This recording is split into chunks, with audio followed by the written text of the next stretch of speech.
Amrita here, and today let's make a very easy and instant chocolate sweet that is called chocolate peda. Now it can turn into this also. See, the outer portion is very soft but it's very cracky, and let me break it and show it to you. The center portion, it's very gooey, but whereas this is the perfect one, and I'm pressing it quite hard.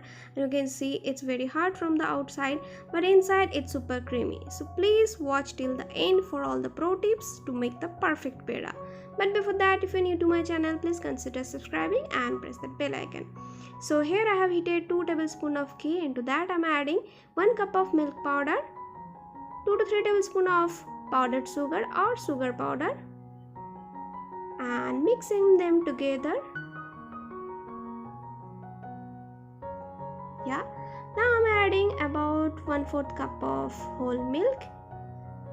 Oops, I have made it quite messy. Anyway, mixing them together.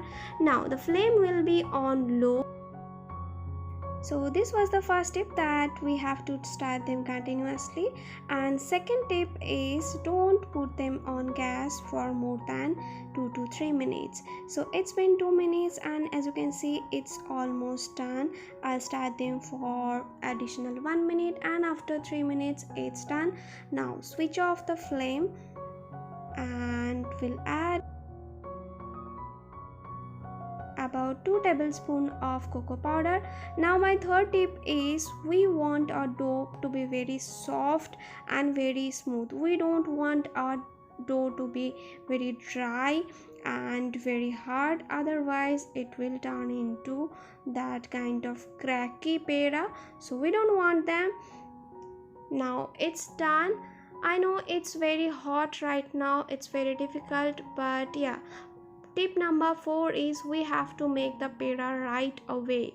Yeah, so now I'm making the peda. We have to give the shape of a ball, and yeah, this is done. Now with the help of the back of a spoon, I'll press at the center of the ball. You can do it with the help of your tip of the finger also. Yeah, now I'm adding some roughly chopped pistachio. You can add any dry fruit of your choice, or you can just simply skip this, pressing it again. Now in the same way I'll make them quickly, and our sweet is ready. Please comment yes if you want me to make instant pastry on the next video. Please subscribe to my channel, and thanks for watching. So again, bye bye.